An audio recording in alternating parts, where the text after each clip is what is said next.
You are listening to the Supermom is Getting Tired podcast. I'm your host, Torie Henderson, and this is episode 140. All links and show notes can be found by going to lifecoachingforparents.com/140. Welcome to the Supermom is Getting Tired podcast. This show is designed for moms who invest everything into parenting, but get overwhelmed, lost, and resentful. Listen and learn how to unburden yourself, feel calm, full of energy, and in control. I'm your host, Master Certified Life Coach, teacher, and recovering supermom, Torie Henderson.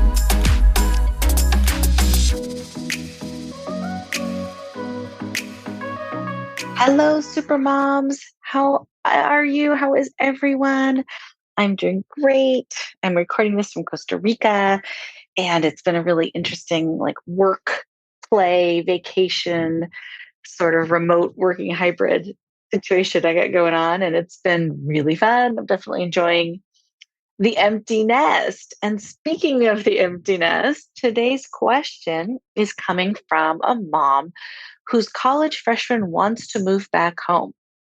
So usually I answer questions from parents, I kind of parenting between the 9 to 19-year-old. That's kind of my sweet spot there.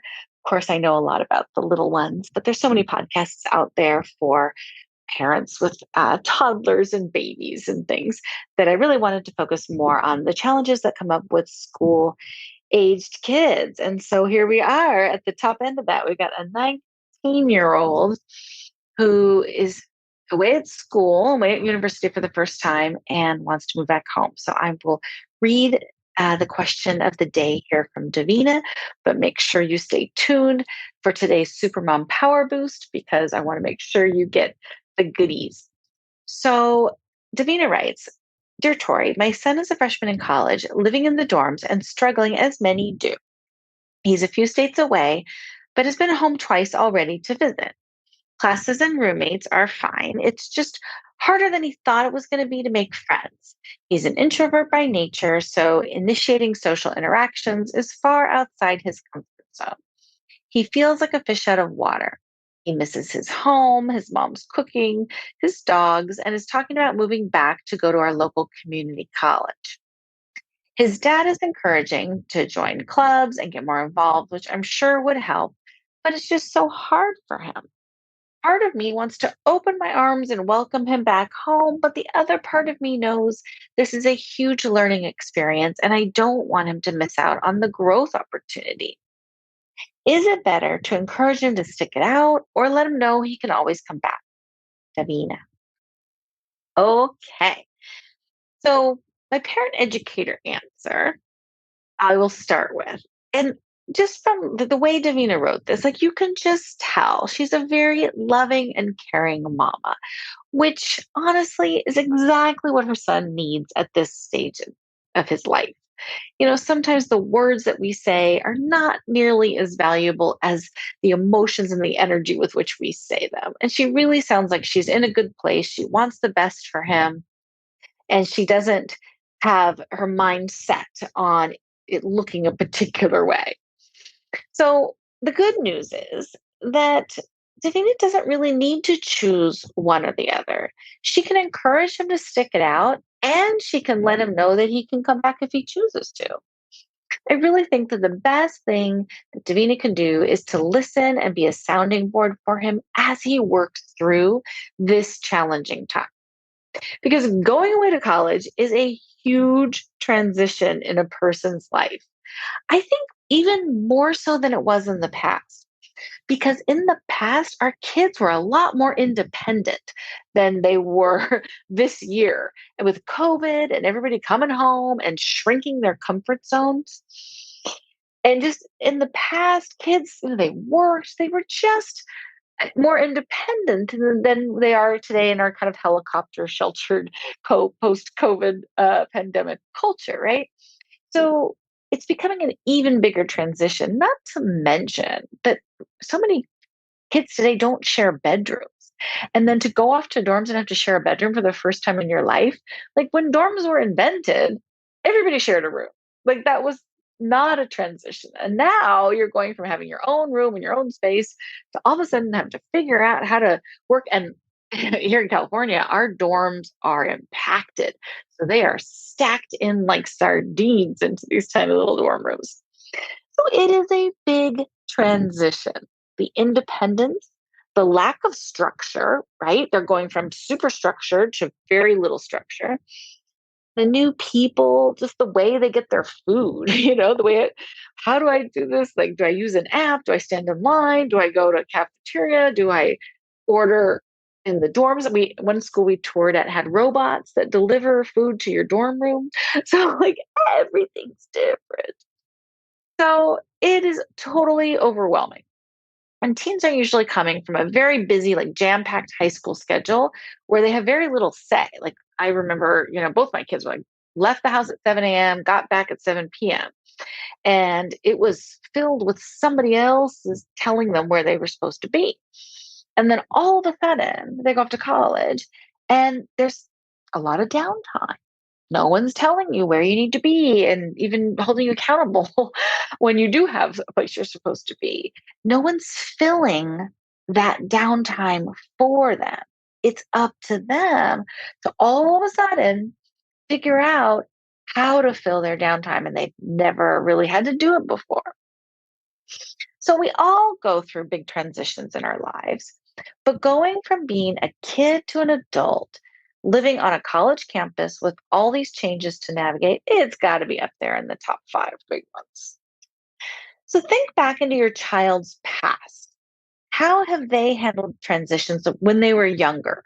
Like, would you say they were had a hard time with transitions? Was that easy for them? Did they embrace novelty? Did they resist and like, I don't want to change, I don't want to change. And then all of a sudden the change happened and they're fine. When they traveled to a different place, they went to sleepaway camp. Did they have a tough time adjusting to the new routine? Or did they come home because they couldn't adjust and they didn't like being outside of their routine?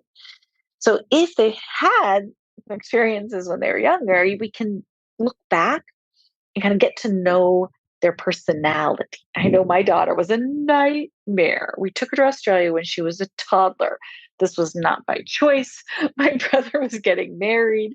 And so the whole family went. I don't think I would have traveled with her at that age. She was 2, she turned 3 while we were there. She hated everything. Everything was new and different. She was outside of her routine and she just complained and just didn't like it every day until we were flying back on the airplane when she sweetly comes to me and says, Mom, that was fun. When are we going back to Australia? Like, you're never going back. I'm never traveling with you again, was my thought.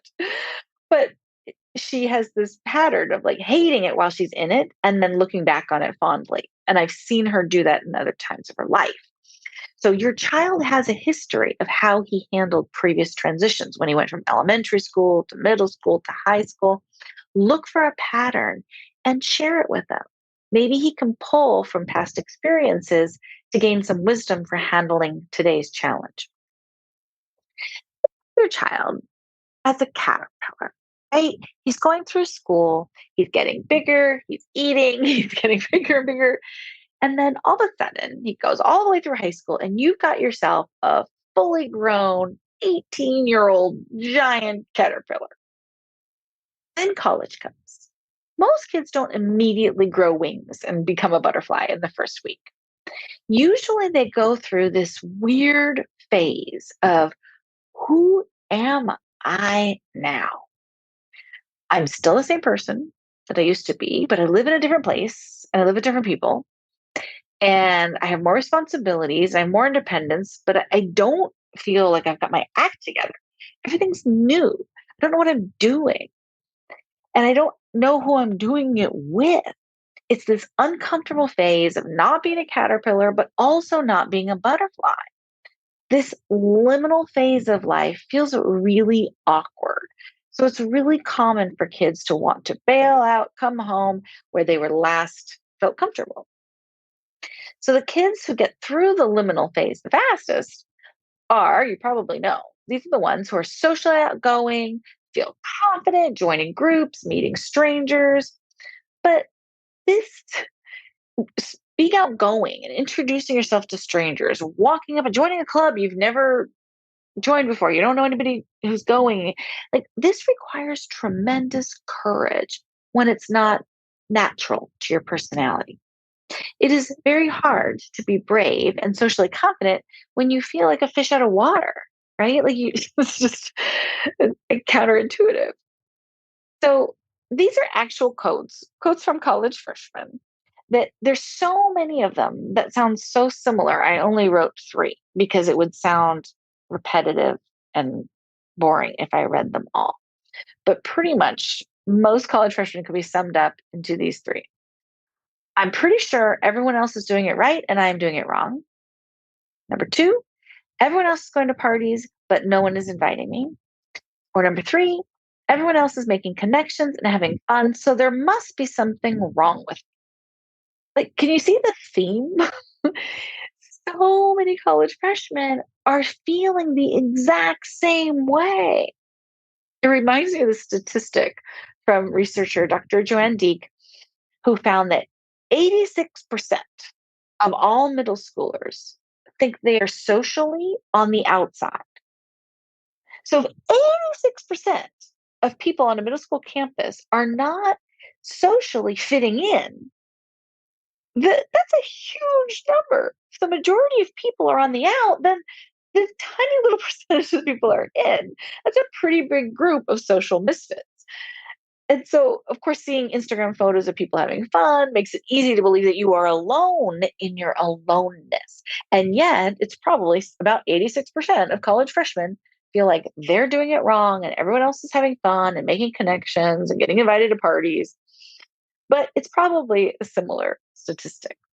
So I think the key is to let your son know that feeling awkward means he's doing it right. It's okay to not know, to feel lost, to feel scared, overwhelmed, confused. He's not a caterpillar and he's not a butterfly yet either. He's just goo. He's like this melted down former version of himself. He's caterpillar goo and he's looking for chrysalis to help him feel safe until he turns into a butterfly. So it is normal to want to go back to the last place that he felt grounded and comfortable, but moving home is still going to feel awkward. That's what is so interesting because he's already kind of outgrown his caterpillar self, right? If he moves home, there's going to be this comfort, relaxation. My house is familiar, my family's familiar, the food, the dogs, the bed, right? There's a lot of familiarity, but his high school friends will have moved on. He won't have the same routine he had. He's still going to have a lot of downtime. Things have changed. He's changed. The butterfly, the forming butterfly, can't go back to being a caterpillar. So, part of becoming that butterfly is learning to make big decisions about your life. Parents can listen, encourage, and be supportive to help, whatever he decides is right for him because it's so important that he tune in to that part of him that knows what's right for him and what's wrong for him. And maybe community college is the best thing for him. There's many kids who have moved home, gone to community college. They just needed a little longer in the chrysalis before they were ready to break free. And then they were great. And they felt proud of their decision. It felt like the right decision for them. It's just important for us parents to remember that there are many paths to success and there is no one right way to maneuver through this stage of adulting or transforming into that butterfly. Today's life coaching answer: what gets in our way from being supportive, encouraging, and neutral in our opinions? So Davina's got a leg up on maybe a lot of us because she doesn't seem to have a strong opinion. She's not saying you should stay in school or you definitely should come home. She's kind of asking, like, should I support him one way or the other? But for a lot of parents, what gets in the way of being this like neutral sounding board is that we have very strong opinions. We do think we know what's best for our kids. And the clincher, a lot of the time, we're right because we know our kids very well. And we have the advantage of perspective as an adult and having been through college and just the years under our belt. So we, a lot of times, think we know what's best for our kids. And that gets in our way from being this supportive, neutral sounding board. But our kids are not supposed to go through life without hiccups. Our kids, our teens, our young adults are supposed to make mistakes, take detours, go down rocky roads. They need it. They need to make mistakes so that they can learn from firsthand experiences, just like we did. We learned from firsthand experience. Having your parent tell you the right path to take is not nearly as powerful as experiencing it for ourselves. When a caterpillar is fully formed, let's say it's inside its chrysalis, it's no longer goo, it's built its way into this new being, this butterfly. Okay. And it's struggling and pushing to break free from the chrysalis. Its little legs are kind of pushing out. It's working hard to get out of this chrysalis because it's ready to break free. But if a human comes along to try and help the butterfly break out of the chrysalis, the butterfly dies. The struggle is the key to the butterfly's success. It's through the pushing and the effort that the butterfly develops the strength it needs in order to fly. So when we parents try to rescue our kids from struggle or arrange their lives so that they only experience positive emotions, we rob them of developing the strength and the grit they need to overcome future challenges and to learn, lessons. So, what gets in our way from supportive listening? Difficulty watching our children struggle. This is very difficult. There are two ways that parents try to help that usually don't help very well. So we see our kids struggling. Number one thing some parents do is we feel bad for them. We feel bad for them and with them. So now, not just one of us is feeling bad. Now we're both feeling bad. I can't tell you how many parents tell me like they hang up the phone, their kid calls from college and they are crying and they're sad and they're lonely and they want to come home. And then they hang up the phone. And then the mom feels terrible. Now the mom feels sad and lonely and helpless and powerless and devastated. And then they talk to their daughter again 3 days later. And the daughter's like, "What? What are you talking about? No, I'm fine." The mom's like, "I've been in agony for the last 3 days." But like once the kid dumps all their problems on mom, they feel better, right? So it's one way we try to help them is we kind of feel bad for them. We like take on their emotional pain and their burden. So the kid doesn't know you're doing that. So that's not what makes them feel better. What makes them feel better is venting, getting it off their chest, and having a nice, supportive parent to listen to them. So it makes us feel worse. Feeling bad for them and with them, not helpful. Even though it's or something we do to try to help them, it doesn't actually alleviate their pain.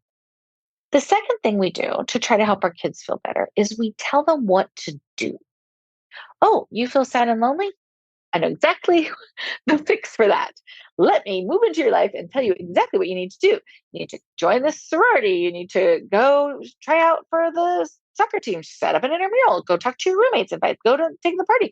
How about you getting a job? How about you go to the career center? Let's talk to the counselor. And there's a group anxiety program. And like we have all the solutions. And if we don't, we will find them. We are resourceful and we know exactly what to do to make their problem go away. The problem is, it doesn't help our kids feel better. In fact, it makes them feel worse because it is their problem to solve and their struggling is serving a purpose. It kind of makes us feel better because we're like, hey, I can fix their problems. But then we feel worse because our kids don't listen to us. Okay.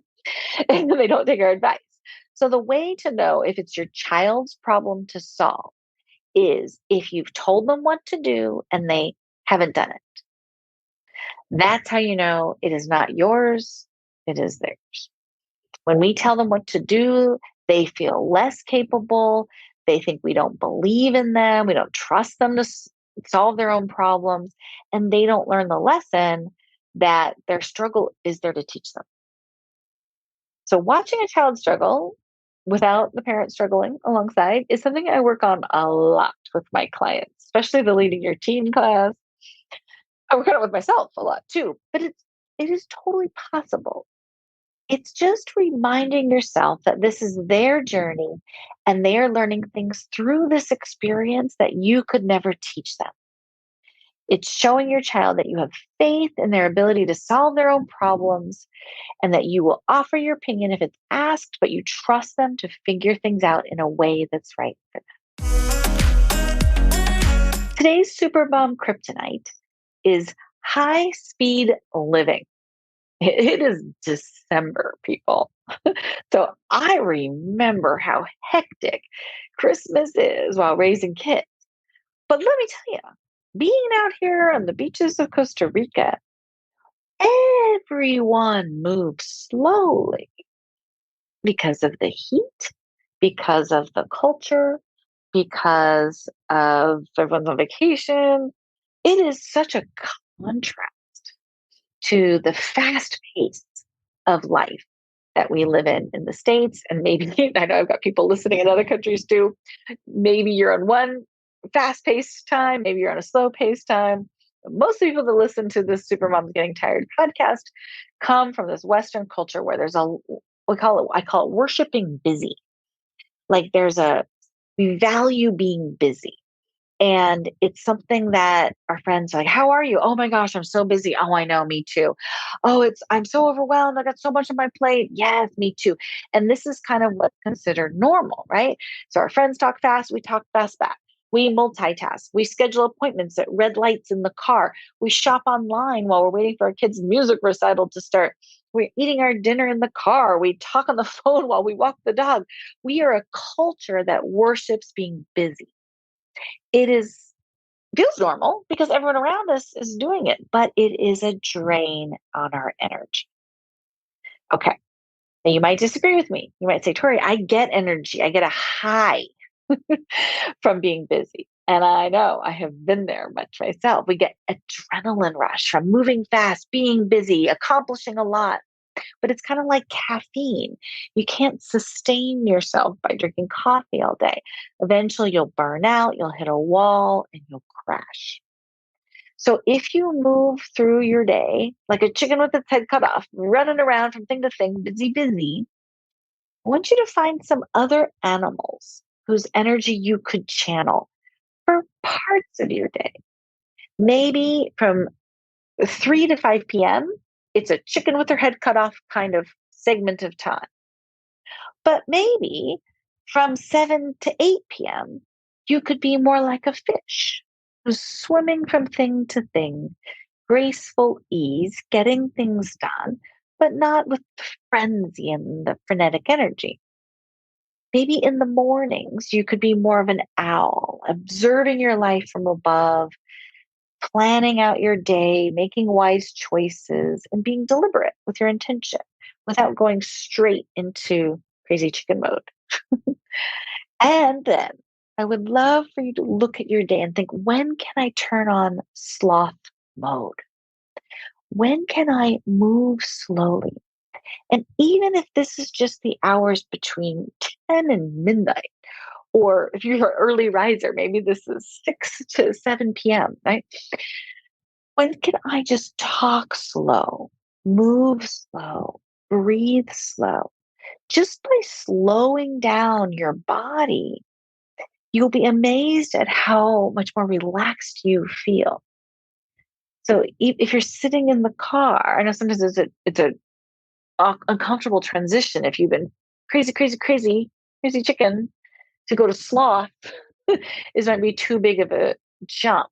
So maybe you can just work on being an owl or a fish or find some other animal that you can channel so that you're not just worshiping busy and adopting the high-speed living all day, every day. We want to make sure we're carving out time for it to be slow and calm and deliberate, and it's just going to improve the quality of your life. Okay, here it is. Today's Supermom Power Boost. It is the Christmas Crazies Challenge. So I was talking with a client, and she was telling me about this Class Dojo app that her kids do that for her classroom, like for classroom management, where they get points for just like showing up, being on time, and paying attention. And she's like, I wish moms had an app like that. I want to get points just for showing up and being on time and getting my work done. And it dawned on me, I have that. Well, sort of. It's called the Holiday Crazies Supermom Challenge. And it's just for this time of year. Okay. So it's just starting now. I'm going to post it in the Supermom is Getting Tired Facebook group. And you get to earn points for doing all the extra things that show up every December, but you earn even more points when you don't do all the things. For example, if you muster up the energy and the creativity to do Elf on the Shelf with your kids, God bless you, you get 20 points. But if you start Elf on the Shelf and then flake out after 2 days, you get 50 points. If you give a gift to a teacher, 10 points. If you bought a gift for yourself, 50 points. You get more points if you lose a present than you do if you buy a present. But either way, you're getting points. So we're going to total up our points and we're going to put them in the Supermom is Getting Tired Facebook group. And we're going to brag to each other, and so that we get credit, we get rewarded, we get to celebrate all the extra work that we're doing for ourselves for this time of year. Well, we're doing it for our family, but it's a ton of work. We don't want to wait for your family to show appreciation for your hard work, because you might wait a long time and we might not, we don't want to build resentment if they don't appreciate it. And especially if your kids are turning into teens, they're starting to get a little crotchety well, anyways, we have curmudgeon kids sometimes, or spouses or extended family who don't appreciate how much hard work we put into this time of year. So we're going to start appreciating ourselves now by joining this Holiday Crazies Supermom Challenge inside the Supermom is Getting Tired Facebook group. So go to Facebook, join us, and start getting some credit for all that you do to make this time of year special. Today's quote of the day: strength and growth only come through continuous effort and struggle. Napoleon Hill. Now, moms, that quote is not for you. You are already putting in continuous effort and struggle. And as a result of it, you are super strong and you have grown a ton.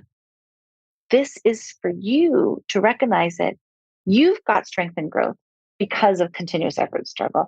Now it's time to back off and let your kids, your young adults, your adolescents have some strength and growth that can only come through continuous effort and struggle. All right, super moms, I look forward to having you do the Holiday Crazies Challenge with me. And if you are thinking that life coaching might be on your Christmas list this year, you can gift it if you want. Just send me an email, Torie@lifecoachingforparents.com, and I will make up a certificate so that you can pop it into someone's stocking or send it in a Christmas card. Or if you just want to ask for it for yourself, you can reach out to me, and Torie is spelled Torie at lifecoachingforparents.com. All right. Happy holidays, everybody. I will love you and leave you. Want a free life coaching session?